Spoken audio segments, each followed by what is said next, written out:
11 çocuk ve babam babam şair ruhlu birisiydi ama iyi bir esnaf değildi. Yani aynı kaptan yemek yiyoruz.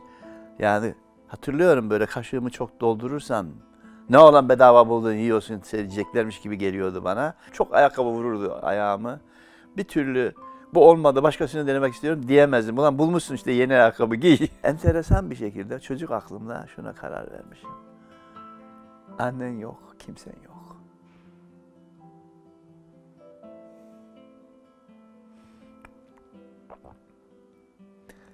Ve böyle bir karar verdiğimi yıllar sonra anladım. Annen yok, kimse yok. İlk defa masada oturuyorum. Yemek yerken masada. İlk defa kendi tabağım oluyor. Ben isteyip de olan bir şey olmadı hayatımda. Hep söylendi, ben yaptım.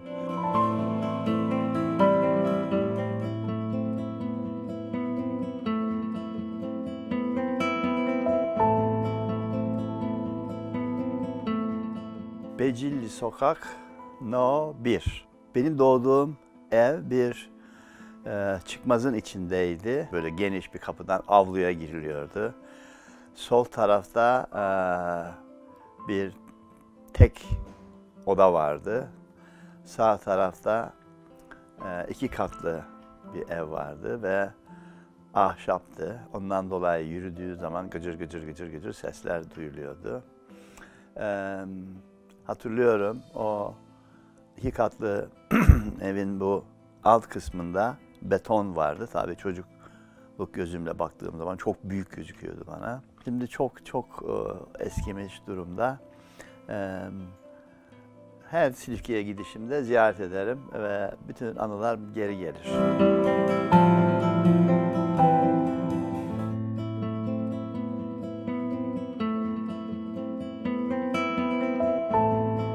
Şimdi babam ilk eşi Behiye Hanım'la evlenmiş ve ondan 5 oğlu olmuş. Behiye annemiz rahmetlik olmuş. Ondan dolayı işte komşulardan başka bir bulmuşlar. Ve babam tahmin ediyorum daha hala 32, 34, 35 yaşlarındaymış yani öyle. Onunla evlenmiş fakat o da doğum anında vefat etmiş. Yani babam bayağı çile çekmiş. Benim annemin de ikinci eşiydi bu. Annem ilk 19 yaşındayken bir kadıyla evlendirilmiş. Kadı da 60 yaşından mı neymiş? Yani böyle bir nevi toplumsal tarih çıkıyor incelediğin zaman. Ve annemin ondan çocuğu olurken ölü doğmuş falan. Ve ondan sonra o kadı vefat etmiş. Annem genç, dul bir kadın olarak Silifke'ye gelmiş. Ve o muhit babamı münasip görmüşler. Böylelikle annem 5 oğlan eve gelmiş. 6 tane de işte olmuş. Annemle ilgili abimler konuşurken hatırlıyorum böyle. Bizi hiç ayırt etmedi.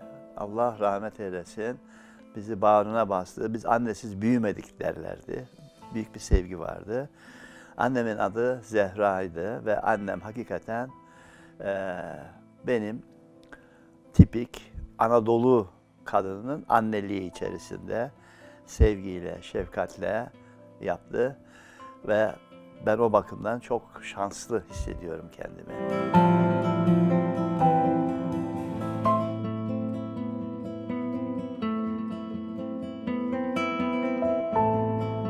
Tabii o zaman farkında değilim ben ama şunu görüyorum şimdi geriye dönüp baktığım zaman ben bir çocuk ortamında büyüdüm ve bana göre gayet sağlıklı. Yani büyüklerin denetiminden ziyade çocukların arasında oynayarak ben hayatı öğrendim.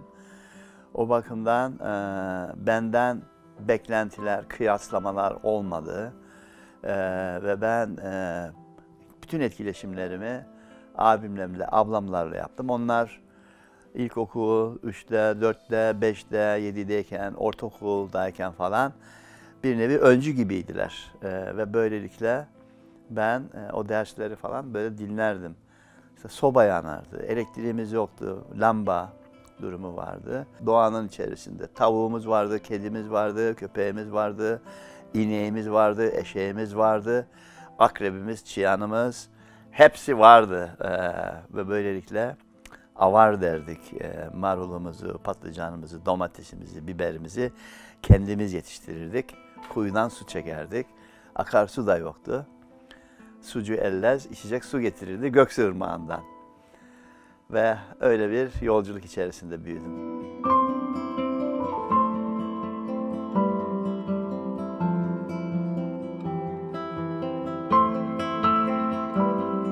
...11 çocuk ve babam işte... babam şair ruhlu birisiydi ama iyi bir esnaf değildi. Ve evde bu sıkıntılar söz konusu olurdu. Yani ne olacak işte battı batacak dükkan falan hadisesi. Ben de doğuştan tahmin ediyorum hassas biraz içe dönük birisiyim.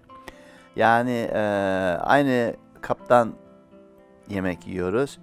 Yani hatırlıyorum böyle kaşığımı çok doldurursam ne olan bedava buldun yiyorsun diyeceklermiş gibi geliyordu bana. Onu bile çok doldurmuyordum böyle sıkılıyordum.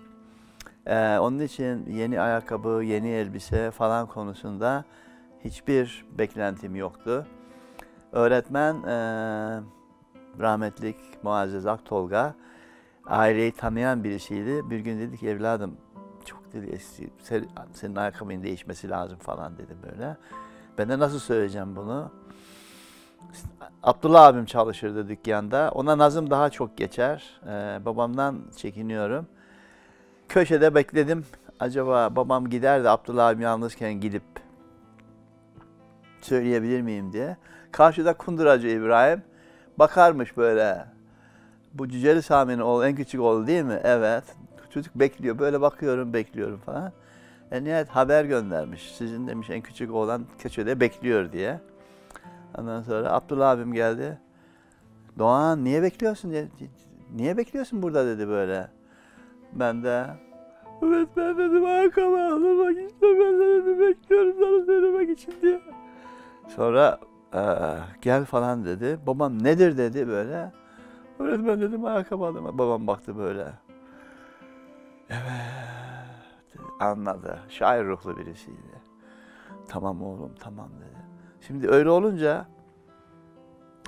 halen öyledir. Yani böyle ayakkabına oldu mu ayağına oldu mu? Hayır olmadı. Bunu başka deneyelim diyecek değildim yani. Çok ayakkabı vururdu ayağımı. Bir türlü bu olmadı başkasını denemek istiyorum diyemezdim. Ulan bulmuşsun işte yeni ayakkabı giy gibi bir durum vardı. Şimdi yavaş yavaş onları çok şükür hallettim. Ve benim gibi çok insan var Türkiye'de. Onların halletmesine yardımcı olmaya çalışıyorum.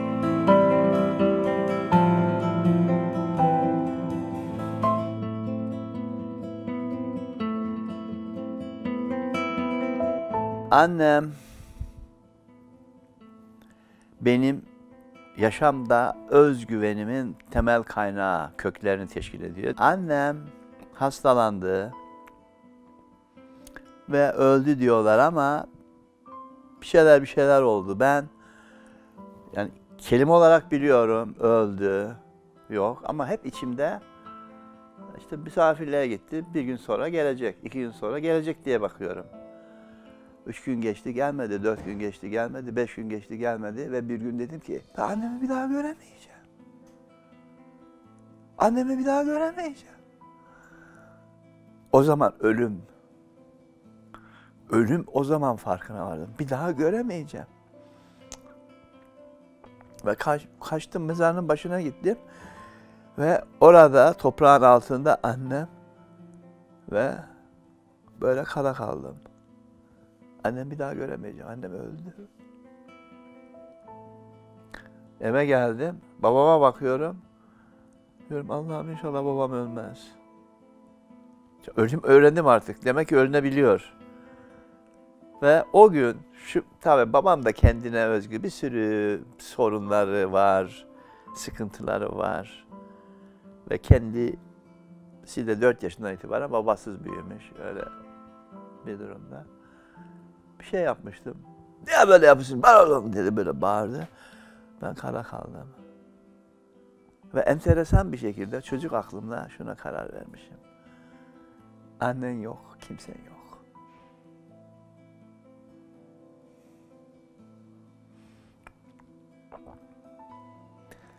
Ve böyle bir karar verdiğimi yıllar sonra anladım. Annen yok, kimse yok. O zaman kimsen yoksa senin bir şey istemeye hakkın yok. Sadece başkalarını memnun etmeye çalışırsın. Annen yok, kimse yok. Ve bunun farkına vardığım zaman tabii kendimi yavaş yavaş fark edip hem yaşam ekibimi keşfetmeye çalışıyorum hem de kendimi var etmeye çalışıyorum. Çünkü yolculuk yapan birisi var. Onu fark etme meselesi. Böylelikle bir farkına varış yolculuğu halen devam ediyor. Ve farkına vardığım derecede farkına vardırmaya çalışıyorum paylaşarak.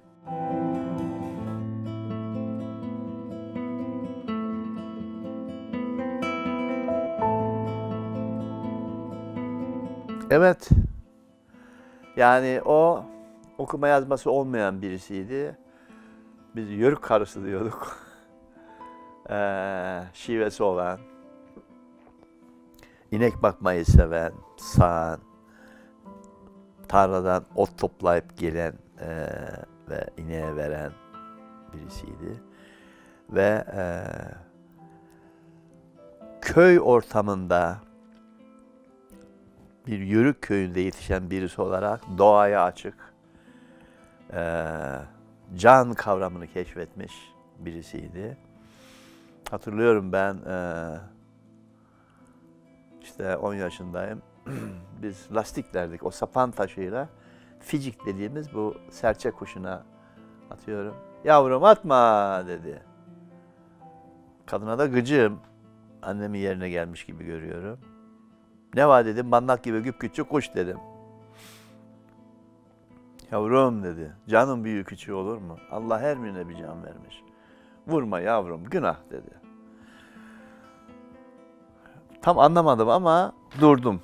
Hakikaten atmadım. 42 yaşındaydım bunun ne demek olduğunu anladığımda. Ve Amerika'daydım. Vay dedim ya. Vay vay vay vay vay. Bu kadın biz dediği zaman tüm canlıları kastediyor. Ben o zaman benim halk kültürümü, Türk kültürümü keşfetmeye başladım. Ve bu zenginlik muhteşem bir şey.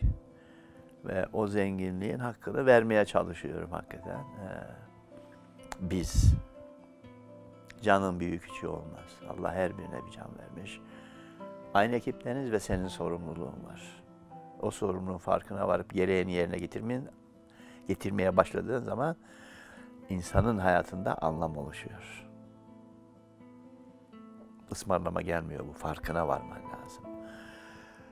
Allah rahmet eylesin. Ben farkına vardığım zaman o 6 ay önce falan vefat etmişti. Dedim bak bak bak. Onun dizinin dibine oturup sohbet ederek neler keşfedebilirdim acaba? Ama sonradan farkına vardım. Allah rahmet eylesin.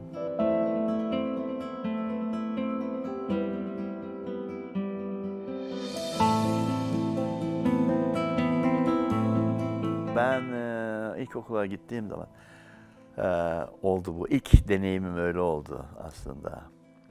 İlkokula gittim. Silifke Milli Eğitim Müdürü'nün karısı Mualla öğretmenimiz oldu. O zaman eti senin kemiğin benim. Yani öğretmen dediğin çekinilecek birisi. Mualla öğretmen de korkulacak bir öğretmen de. İçeriye girdi. Efendim liseden okumaya başladı. Mehmet Doğan Cüceloğlu dedi. Şimdi Cüceloğlu diye hiç duymadım ben ismini. Cüceller derlerdi bize. Mehmet hiç duymadım. O da göbek adımmış. Kimse söylemedi. Doğan, cüce kısmı geliyor. Sağıma soluma baktım. Ben olabilirim ama emin de değilim. Ondan dolayı böyle baktım. Mehmet Doğan Cüceloğlu dedi biraz daha sinirlenerek.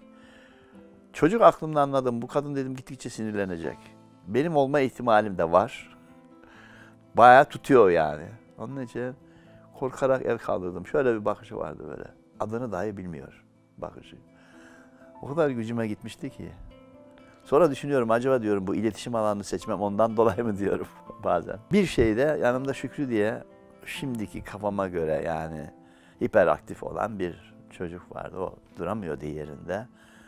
Ona geldi. Falan şeklinde bir iki vurdu.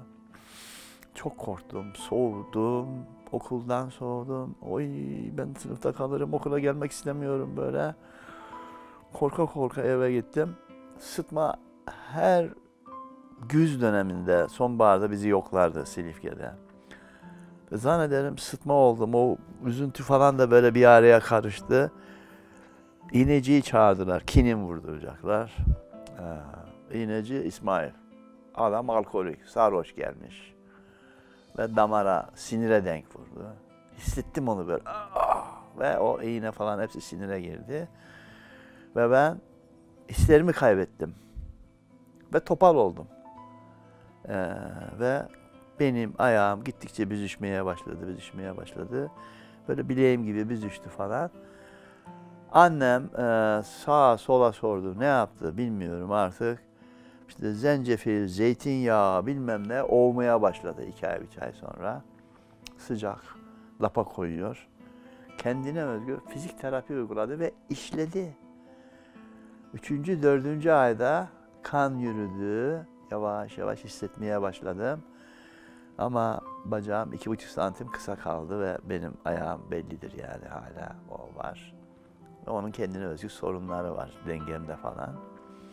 Ve ama 1 yıl sonra yürümeye başladım ve ondan sonra okula gittim. Korkarak gittim.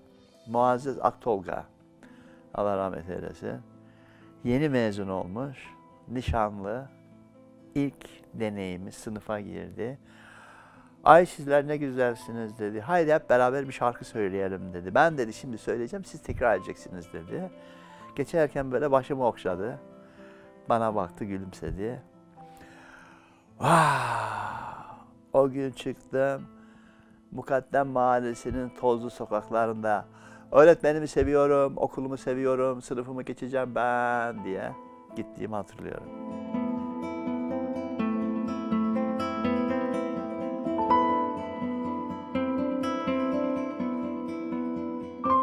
Hala bende. Evet. Bu Damdan Düşen Psikolog diye bir kitap yazdı Canan Dila. Orada resmi de var onun.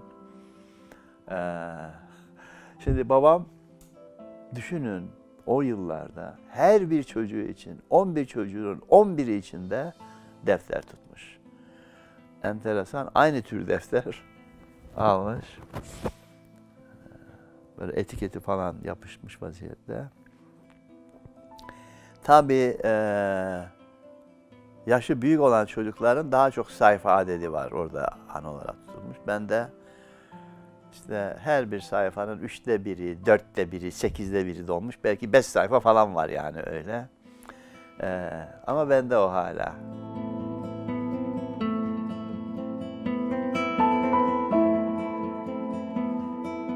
Uslu çocuk diyor, sakin çocuk diyor, kötülük bilmez diyor.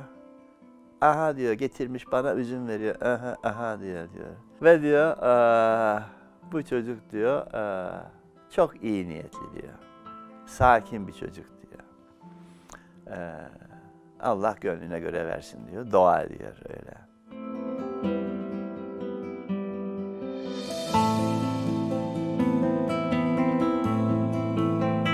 Var.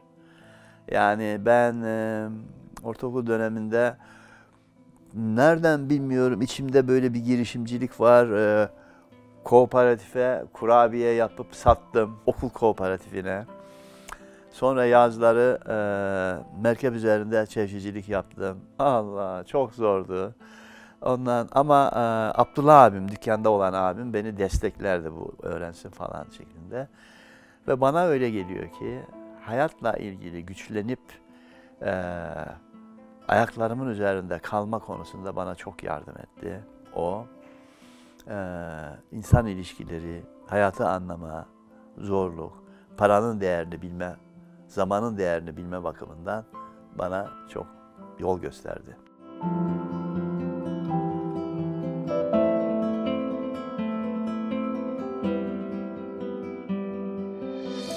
Yani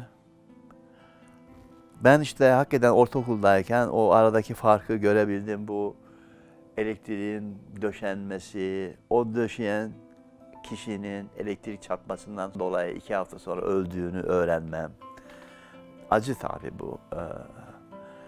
Ve su borularının döşenmesi, suyun akmaya başlaması, sucu ellezin işsiz kalması, artık millet suyunu evden dolduruyordu. Prizlerin olması, duvarların üstünde borular olurdu. O elektrik şeyi, ondan sonra priz olurdu. Yalçın diye bir arkadaşım vardı. O borulardan birisini eliyle dokunuyordu. Yalçın dedim, bir elektrik versem dedim, şimdi bir şey olmaz dedi. Fişin birine soktum, ondan sonra o şeye dokundurdum, boruya. Aa, dedi, böyle çarptı onu. Bütün bu anılarım orada var. Lamba değiştirme, lambanın sönmesi, o lambaya eliyle dokunduğu zaman sıcak olup of diye bütün onları denedik. Ama benim çok saçım yandı lambadan, gazlı lambadan, böyle bayağı pış diye bir şey ses olur, kokusu gelir. Ay çok fazla eğildim yandı şeklinde. Fenerle falan çok çalıştığım oldu sabahleyin. Ondan hakikaten önemli bizim toplumun gelişim aşamalarının öyküleri.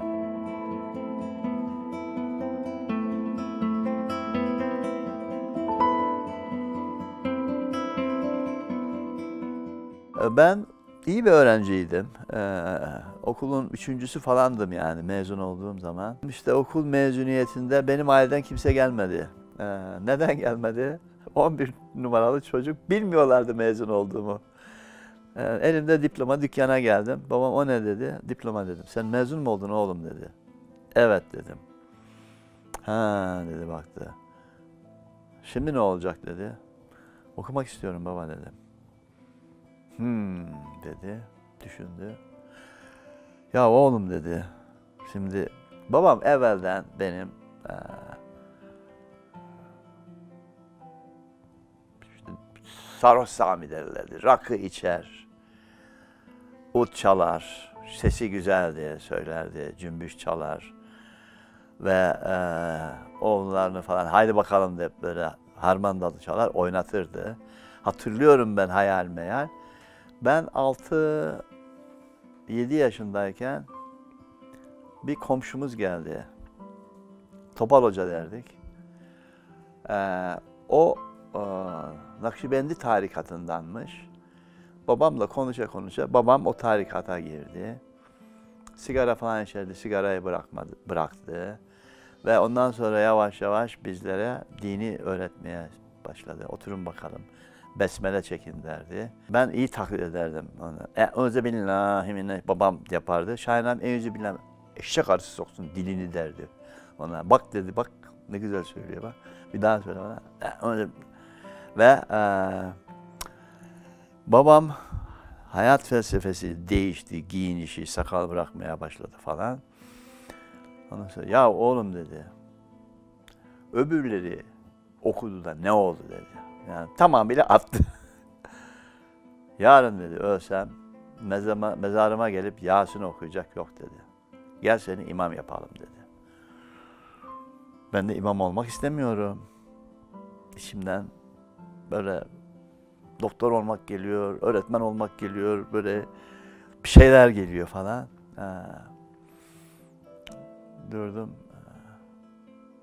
Baba okumak istiyorum dedim. Tamam dedi ama yani ben okutamam, sen başın çaresine bakar gibi bir tavır oluştu öyle. Ondan 2-3 hafta sonra en büyük ağabeyimin yanına kaçtım Ankara'ya. Subay. Haberi bile yoktu benim geleceğimden. Canım kapıyı açtı, beni gördü böyle Ankara'da. Şaşırdı kaldı. Ve o zaman anladım. Doğan ne yaptın sen dedim. Şimdi bakıyorum da yani vay vay vay vay. Kısırlı bütçesi var, 2 oğlu var. Pat diye karşısında görmüşsün. Allah rahmet eylesin. Sağ olsun. Beni yazdırdı Ankara Atatürk Lisesi'ne. Ve böylelikle yepyeni bir dönem başladı.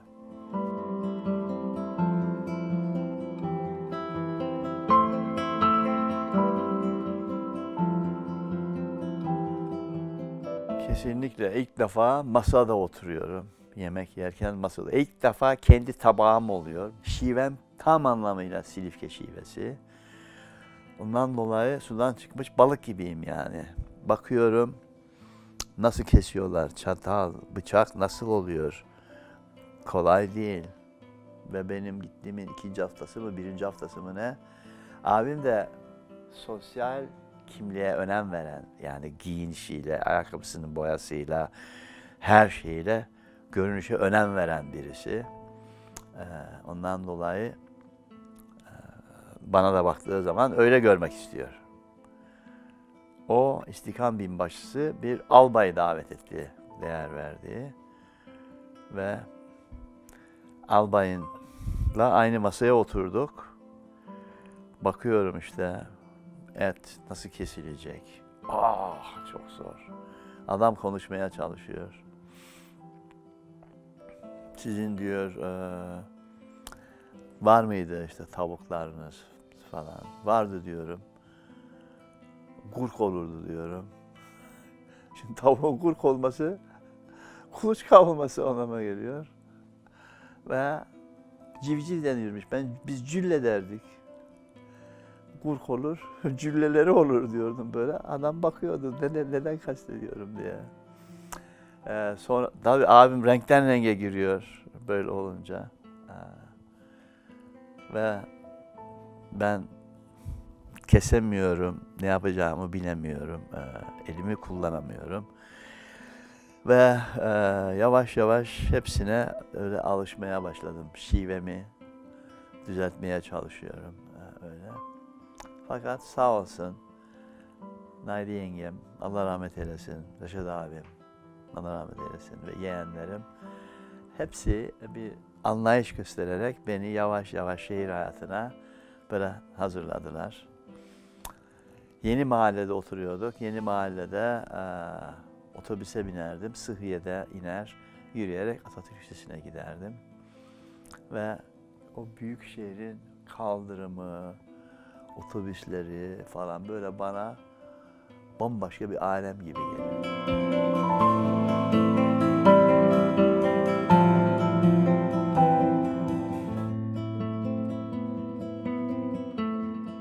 Orada benim hayatımı yön veren Cahit Okurer hocamla tanıştım. Kendisi edebiyat öğretmeni ve milliyetçi bir tavır içerisinde bu ülkenin gençlerinin Türkiye'nin geleceğini en iyi şekilde hazırlanması ile ilgili emek veren, yani gönlüyle çalışan birisiydi. Milli Eğitim Bakanı Tevfik İleri'nin özel kalem müdürlüğünü yapmış, ilişkisi olan, milliyetçilik konusunda kitap yazmış olan birisi. 48-50 yaşlarda, beyaz saçlı, kısa boylu ve kompozisyon derslerinde benim kompozisyonlar ilgilenirdi. Bende bir ışık görürdü. Ondan dolayı beni davet ederdi. Daha doğrusu çarşamba günleri öğlen sonraları okul yoktu, serbestti. Cahit hocamın Maltepe'de evi vardı, annesiyle oturuyordu, bekardı. Bir grup öğrenci evine davet ederdi, sohbet ederdi, çay içerdik. Beni de davet etti bir keresinde. Sen ne olmak istiyorsun, sen ne olmak istiyorsun, sen ne olmak istiyorsun bana da sordu ve ben de mühendis olmak istediğimi söyledim. Niye dedi? Niye mühendis olmak istiyorum? Ben biliyorum niye olduğunu ama ona söylemek ister miyim? Silifke'de bir eşrafın kızı vardı. Mühendis olursam bana verirler ihtimali çok yüksekti. Ama bu hocaya söylemesi ayıp. Onun için vatana millete hizmet için dedim. Gülümsedi. Vatana millete hizmet için dedi. Mesela bilim insanı olmak istemez misin dedi. Mesela psikoloji alanında dedi. Hem dedi bireyin hem toplumun psikolojik sorunları ilgilenir. Araştırma yapar, kitap yazarsın ve çok ihtiyacımız var buna dedi. Bunu söylerken de mış gibi söylemedi. Gözümün içine baktı. Şimdi geri dönüp baktığımda şunu görüyorum. Benim gözümün içine bakarak, beni adam yerine koyarak konuşan pek olmamış. Bu 48 yaşındaki beyaz saçlı adam gözümün içine baktı. İstemez misin? Ulan o zamana kadar bilim insanı görmedim. Besbelli ki önemli. Bir de adam gözümün içine bakıyor. Ben düşündüğüm şu. Diyorum ki ya ben istersem olabilir miyim? Yani bana mı bağlı bu? Hiç bu durumda olmamışım. Yani ben istersem olabilir mi? Kendime güvenim yok. Böyle bir durumda olmadım şimdiye kadar. Ben isteyip de olan bir şey olmadı hayatımda. Hep söylendi, ben yaptım. 3 gün uyuyamadım. Ama karar verdim. İsteyeceğim lan. Ve hocama mektup yazdım. Yazları mektuplaştık. Ve öyle bir yolculuk başladı ki bugün hakikaten bilim insanıyım. Psikoloji alanında. Allah rahmet eylesin. Yani derler ya ondan hasıl olan sevap. Cahit Okurer hocam kesinlikle benim hayatıma yön verdi.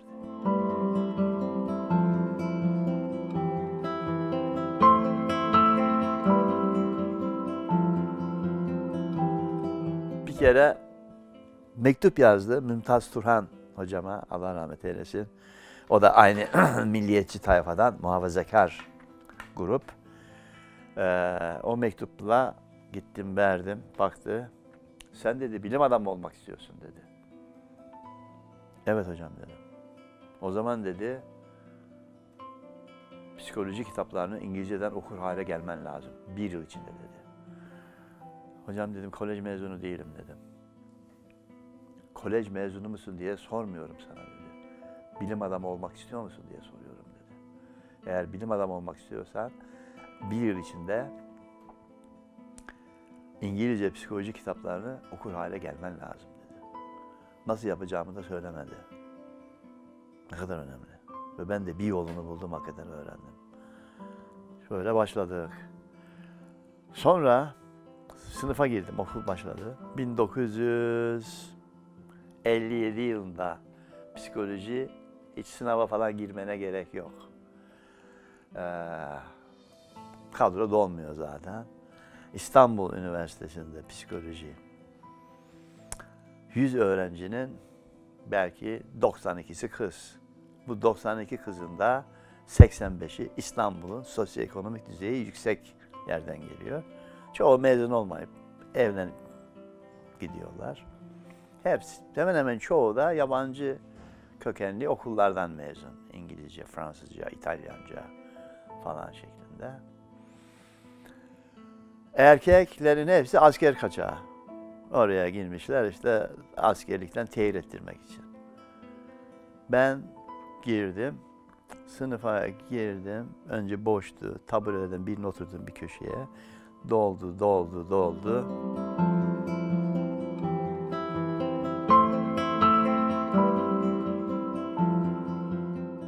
Tabii yani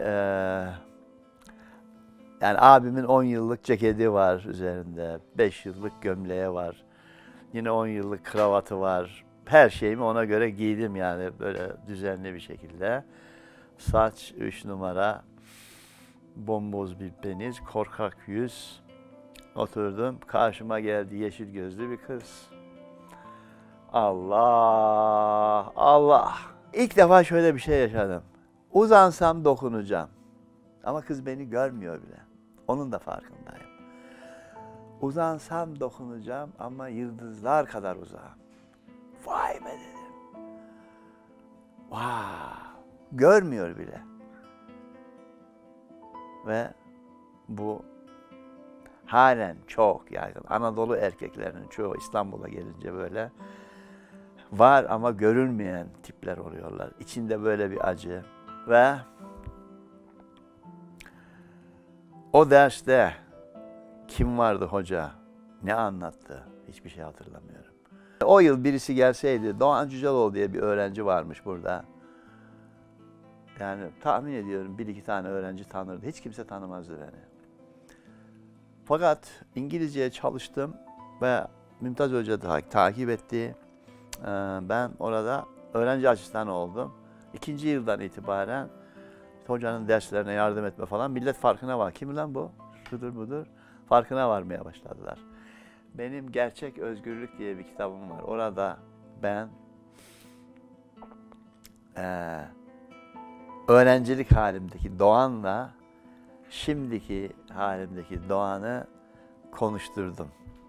Birine Yakup adını verdim, öbürüne Timur adını verdim. O yaşantıları böyle bir gözden geçirdim. Hakikaten o keşfetme yolculuğu önemli. Ve yavaş yavaş var olmaya başladım.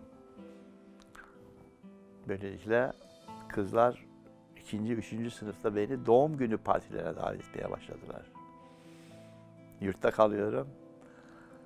Lan dedim, kız dedim beni doğum günü partisine dedim davet etti.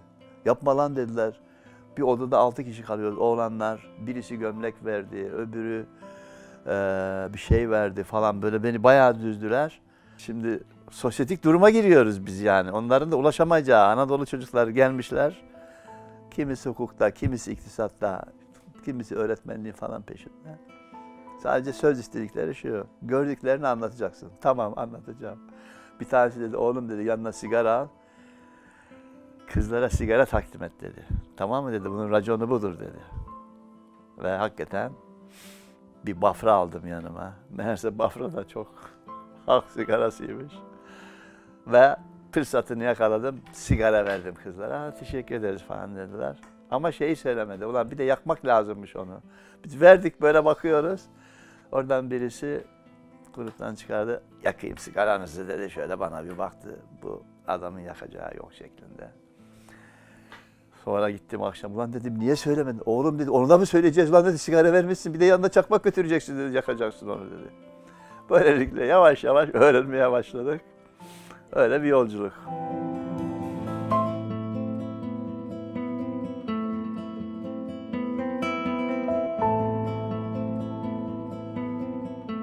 Yani baktığım zaman Silifke Mukaddem Mahallesi'nden çıkıp Ankara'ya gelmek, o keşif.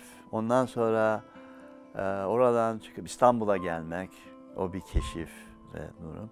Amerika'ya gitmek iyice bir keşif oluyor. Çünkü yani hiç olmazsa Türkiye'de aynı dili konuşuyoruz.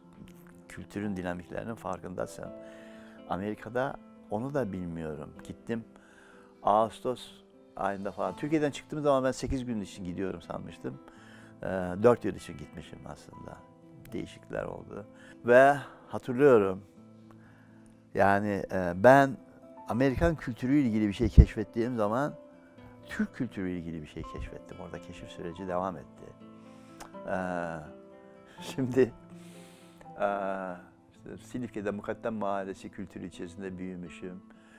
Farkına varmadan o kültürü özümsüyorsun, içine sindiriyorsun ve insan ilişkileri anlam verme konusunda öyle bir tavır içerisindesin.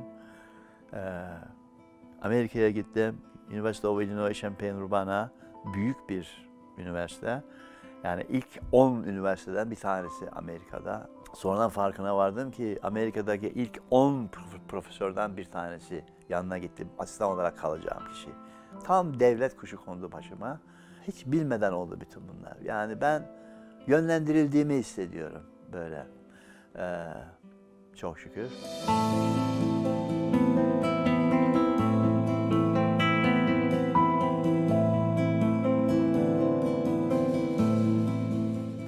Bülent. Ne çilelerden geçtim ben. Şimdi ben İngilizceyi biliyorum sandım.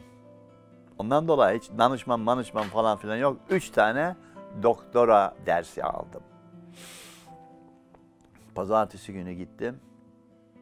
Syllabus dedikleri o akışı veriyorlar semester içerisinde. Hangi günde neler olacak, ne kadar okuyacaksın falan. Yani haftalık okuma 200 sayfayı falan buluyor. O dersle ilgili. Salı günü gittim. Başka bir ders. Onlarınki de 180-200 sayfa. Çarşamba günü gittim. Yine aynı şekilde. Doktora dersi bunlar. Boru değil ve Amerikalılarla beraber giriyorsun.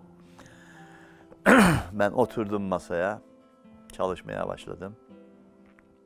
Saatimi koydum. Böylelikle bir saate ne kadar okuyorum? Saatte 3 sayfa okuyorum. Bir düşündüm ulan. Ben 10 saat okusam 30 sayfa yapar. 24 saat okusam, ben uyumasam, yatmasam, yemesem, okusam mümkün değil o sayfaları bitirmem. Birdenbire paniğe kapıldım, depresyona girdim. Dedim ben mümkün değil, bitiremem bu doktorayı. Atacaklar beni. İştahım kaçtı, uykum kaçtı. Başladım düşünmeye. Beni atacaklar. Ulan dedim, onlar atmadan ben gideyim. Bu sefer geri dönünce ne diyecek? Mümtaz Hocam, hani sen bilim adamı olacaksın diyeceksin. Bir kızla mektuplaşıyordum, dönünce belki evlenirim falan diye. Tuh sana diyecek, orada yapamadın diyecek. Silifke'dekilere ne diyeceğim? Şimdi intihar edersem bu sefer ailemin haysiyeti, şerefi söz konusu. Silifke'deki ortamı düşünüyorum. Duydun mu kız?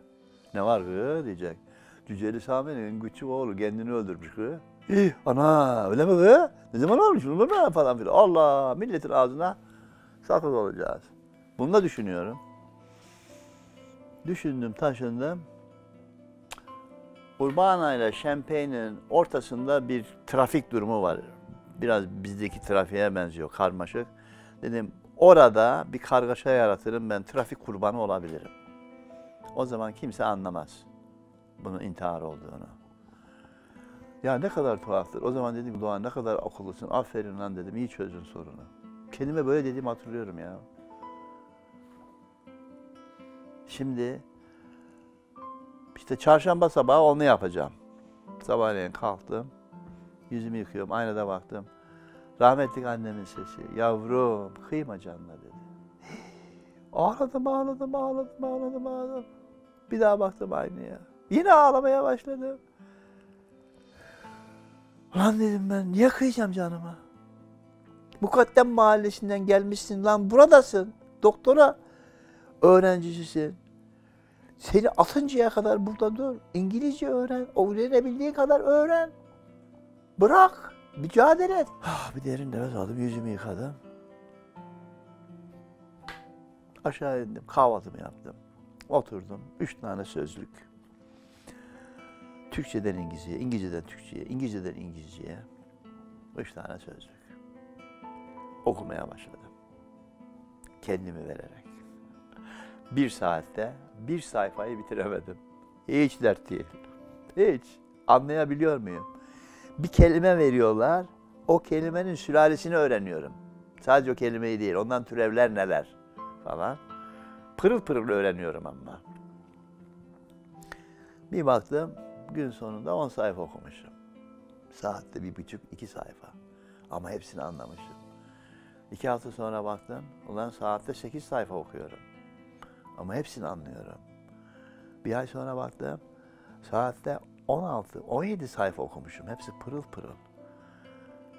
Atsınlar. Ben. Sömestr bitti.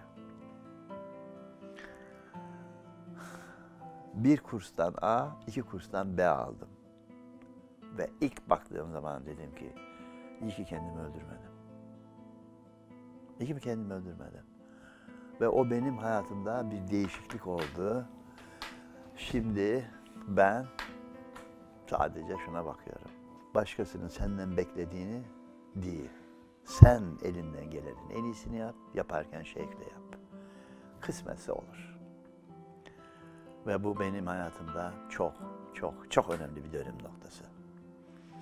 Ondan dolayı çok şükür öyle bir intihar falan teşebbüsüne girmedim.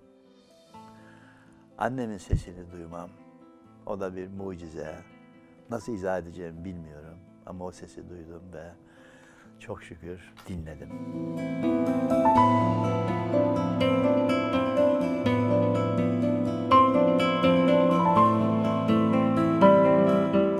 Şöyle oldu o, ben doktoramı yaptım, Emily ile evlendim, çocuğumuz oldu, Türkiye'ye geldik.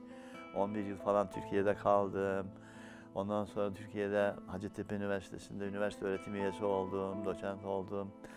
Sonra Fulbright profesör olarak Amerika'ya gittim. Çocukları ve eşimi Amerika'da bırakıp buraya geldim. Ve 4 yıl çocuklarımdan ayrı kaldım. O çok acı bir dönem benim için. Çok çok acı. Bundan sonra Amerika'ya gidip 25 yılı tamamladım. Çocuklarımı babasız bırakmak istemedim. Ama o 4 yıl çocuklarımdan ayrı kalmak beni adam etti. Onunla ilgili içim hala acı dolu. Fakat anlamlı bir acılık, yani baba olmayı ne demektir onu öğrendim. Ülkeme, aile olmak ne demek, baba olmak ne demek, çocuk yetiştirmek ne demek, o konuda hizmet etmeye çalışıyorum. Çok şükür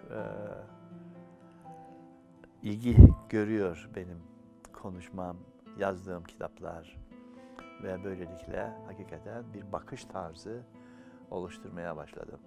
Yani baktığım zaman şunu görüyorum, ben kötü insan değilim ama bayağı acı çektirmişim. Evlendiğim kişiye, çocuklarıma farkında olmadan ve benim gibi çok insan var Türkiye'de. Onun için o farkına varma yolculuğu çok önemli. Ben sıradan bir Türk ailesinde yetiştim. Halkımı çok iyi temsil eden bir ailede yetiştim. Onun için anlattığım öyküler, onların bildiği öyküler. Onlardan birisi olarak konuşuyorum ve akademik jargonun ötesinde onların anlayabileceği bir dille konuşmaya özen gösteriyorum. Ve çok şükür çok hayır dua alıyorum. O kadar çok mektuplar geliyor yolda karşılaştıkları zaman. Allah senden razı olsun. Hatta bir keresinde Allah benim ömrümden alsın sana versin dedi kadın. Dedim ya Rabbim ya, yani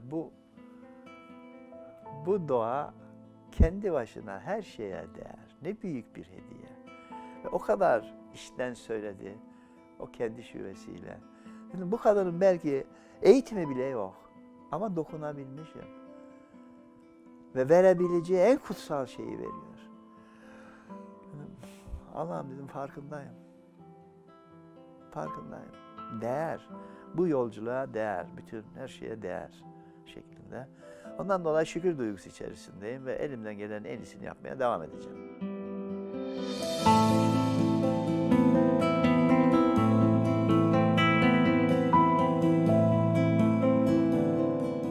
Evet, kesinlikle. Yani orada işte Cahit Okurer hocamın benim bilim insanı olmamdaki amacı da o. Yani sen bu alanda bilim insanı olsan bu toplumun ihtiyacı var. Birey olarak, toplum olarak meselesi var. Ve farkına vardıkça da şunu gördüm. Uzun vadede her toplumun olduğu gibi Türkiye'nin de sorunlarını çözecek olan Türk vatandaşları. Onun için vatandaşın bilincinin gelişmesi, vatandaşın sorumluluğunun farkına varması, vatandaşın kendi iç dünyasında o sorumluluğun farkına varıp dürüstçe kabul edip kolları sıvaması meselesi var. Ondan dolayı vatandaş olmadan vatanın geleceğiyle ilgili garanti içinde olamazsın. Onun için o vatandaşımızı olabileceğin en iyisi olmasına hizmet etmek meselesi var. Çok şükür bu yolda devam ediyoruz ve bence iyi gidiyoruz diye düşünüyorum.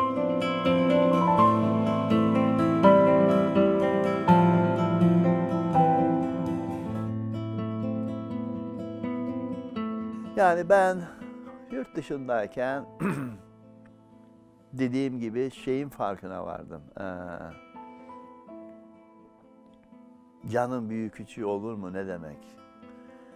Ve şimdi insana da baktığım zaman psikolojik olarak ben insan ilişkileri, iletişim, bilişim, psikolojisi ile ilgilendikçe ve alanım iletişim olduğundan dolayı böyle bakmaya başladım. Şimdi farkına vardığım şu: bir, iki insan birbirinin farkına varınca iletişim başlar. Bu bilincin geliştirilmesi lazım. Ailede, anaokulunda. İki insan birbirinin farkına varınca iletişim içinde olduğunu farkında olacaksın ve bundan sorumluluk alacaksın.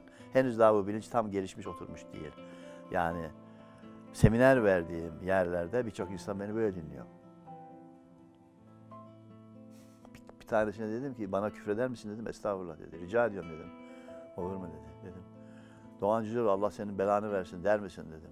Ne münasebet dedi. Dedim, yüzün alasını söylüyor. Bu adam şirketin genel müdürü. Böyle çok var. Yani bu adamlar kötü insanlar değiller, ahmak da değiller. Sadece eğitilmemişler. İletişim içinde olmanın bir sorumluluğu var, onun farkına varacaksın. İkincisi, sık sık aynı sosyal ortamdaysan o zaman ilişki başlıyor. İlişki içinde olmanın bir sorumluluğu var. Farkında olman lazım. İlişki içindeki insanlar tanıklık, birbirinin tanıdığı oluyor. O tanıklığın bir sorumluluğu var. Çok önemli. Şimdi o ilişki içerisinde insanın iki doğası var. Bir tanesi sosyal kimlik. Sosyal kimliğim içinde ben Profesör Doktor Doğan Cüceloğlu, akademisyen, yazar falan, işte televizyon programlar yapıyor, şudur, darttır, cürttür falan bir sürü söylersin. Bir de öz kimliğim var, o can hadisesi. Bir yolculuk içerisinde olan bir gariban, o öz işte. Canın büyüğü küçüğü olmaz ki, işte Doğan Cüceloğlu'nda bir canı var meselesi var. Tasavvuf bu candan bahsediyor. O kadar belirgin şekilde bahsediyor ki, bir ben var benden içeri dediğin zaman için esasında o evrene doğru gitmiş oluyorsun. Hayatın anlamı da orada oluşuyor. Öbürü bir kabuk ama hayatın anlamını veren o öz. Ve o özde buluyorum ben bütün yolculuğun anlamını. Şimdi bu öze ben olmak diyorum. O dış kabuğu da yapmak diyorum. Öğretmenlik yapmakla öğretmen olmak farklı. O zaman sınıfa girdiğin zaman diyorum, öğretmenlik yapan öğrenci görür karşısında. Ama öğretmen olmuş olan canlar görür karşısında. Peki karşıdaki öğrenci bilir mi? Yaratan öyle yaratmış ki 6 aylık bebek biliyor. Nöroscience'i çok yakından takip ediyorum. Nörobilimi, sinir bilimini. O kadar belirgin şekilde ortada ki yaratan hiçbir şey eksik bırakmamış. Onun için çok donanımlı bir can yolculuğu var. Şimdi böyle olunca yani nasıl bir yolculuk içinde olacaksın? Bunun farkına varmayı çok önemsiyorum ve farkına vardırmayı çok önemsiyorum.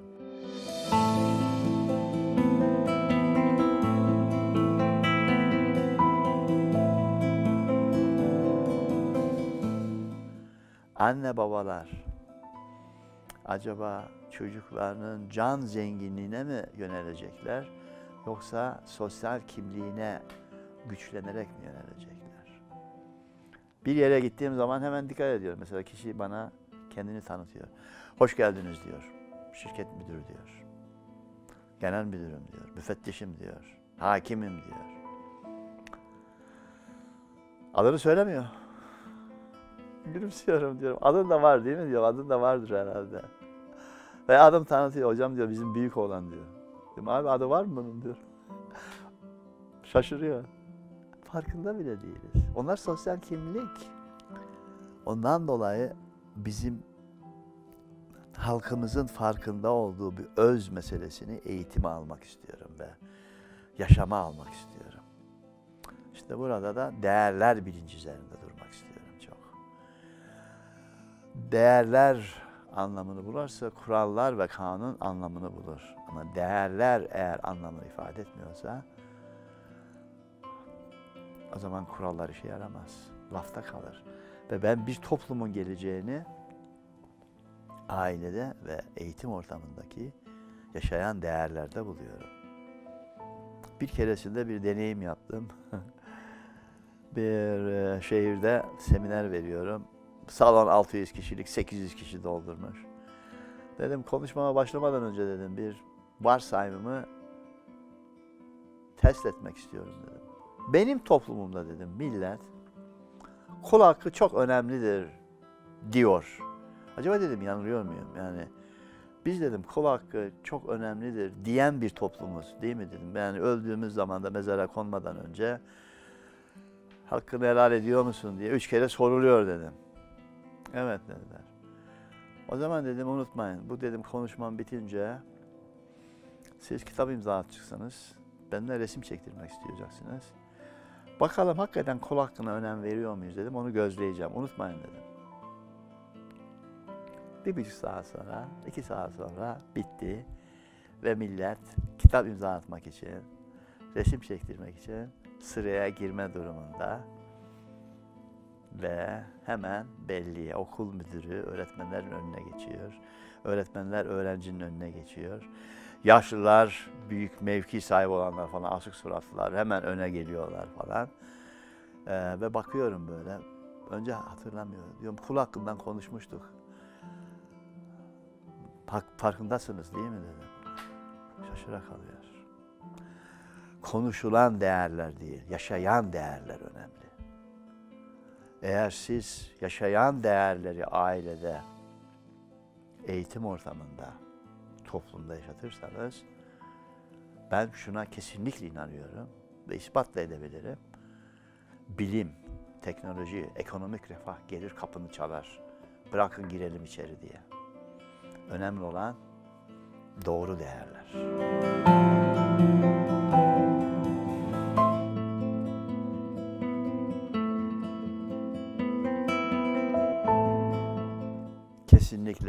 Kesinlikle şükür duygusu içerisindeyim. Doğan ve doğacak olan bütün çocukların olabileceklerinin en iyisi olması yolunda anne babalara, öğretmenlere hizmet veriyorum. Doğan her bir çocuk kutsal bir emanet. Bunun farkına vardığımız zaman bunlar müthiş bir potansiyel. Bu potansiyelin farkına varıp emanet olduğunu farkına vardığın zaman vebalinin farkına varırsın ve elinden geleni yaparsın. Bu sana bir yük getirmez. Bu senin hayatına şükür duygusu getirir. Görevinin farkına vardığın andan itibaren dersin ki şükürler olsun. Her türlü eziyeti çekerim ama iyi ki varlar. Elimizden gelenin en iyisini yapacağız dersin. Ve bu yolculukta ben şunun farkındayım. 2 türlü yaşam tarzı görüyorum. Bir tanesi dış odaklı tanıklıkın önemli olduğu. Annem ne diyecek, babam ne diyecek, öğretmen ne diyecek, işte otoriteler ne diyecek türünden bir bakış tarzı içerisinde bir gidiş. Böylelikle sürekli bir dışarıya hesap verme durumu var. Bir de iç tanıklığa önem veren bir yolculuk. Yani bu dış tanıklık hep bir denetlemeye dayalı oluyor. İç tanıklık önem vermesi ise gelişime dayalı oluyor. 6 tane tanıklık boyutu var benim üzerinde durduğum. Bu boyut çok önemli. Her zaman bu var ve yaratan bu 6 tanıklık boyutunu bizim içimize program olarak zaten koymuş vaziyette. Ben var mıyım? Olduğum gibi kabul ediliyor muyum yoksa ötekileştiriliyor muyum? Ben tekliğim içinde görülüyor muyum, değerli miyim? Güveniliyor mu potansiyelime? Emek ve zamana değer miyim, sevilmeye layık mıyım? Ekipten miyim? Bana saygı duyuluyor mu? Şimdi dış tanıklıkta hep böyle ben var mıyım diyor, göze bakıyor. Kabul ediyor musun beni diyor, gözüne bakıyor. Yani seni kabul edebileceğin hale nasıl gelebilirim? Şöyle giyineceksin, böyle giyineceksin, şöyle yapacaksın falan şeklinde. Değerli miyim? Bana nasıl değer verebilirsin? Hep böyle dışarıya bakma durumu var. Ama iç tanıklıkta anne, baba, eğitim diyor ki bak evladım, hiç kimse olmasa dahi senin hayatında sen varsın. Unutma. Unutma bunu sakın. Kendi kendi tanıklığın senin en önemli tanıklığın. Kendi gözünde var mısın? Kendini olduğun gibi kabul ediyor musun? Kendinle ilişkini değerli görüyor musun? Kendi potansiyeline güveniyor musun yapabileceğine? Kendine emek ve zaman vermeye değer görüyor musun? Kendine saygın var mı? Ve ekibini keşfettin mi? İçindeki bizi keşfedip sorumluluğu aldığın zaman hayatına anlam girer. Çok önemli. Böylelikle kendi tanıklığını keşfetmiş birisi güvenilir bir insan olur. Dış tanıklığa göre oluşan ahlaklar kimse görmüyor ki, istediğini yap dersin. Böylelikle tamamıyla dıştan denetimli bir ahlak girer. Ama iç tanıklığını keşfetmiş birisi o zaman yapamaz ki. Mümkün değil. İşte tasavvuf burada girer.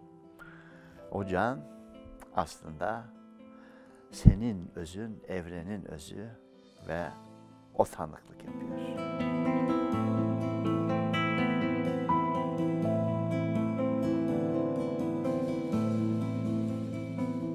Enteresan bir şekilde çocuk aklımda şuna karar vermişim. Annen yok, kimsen yok.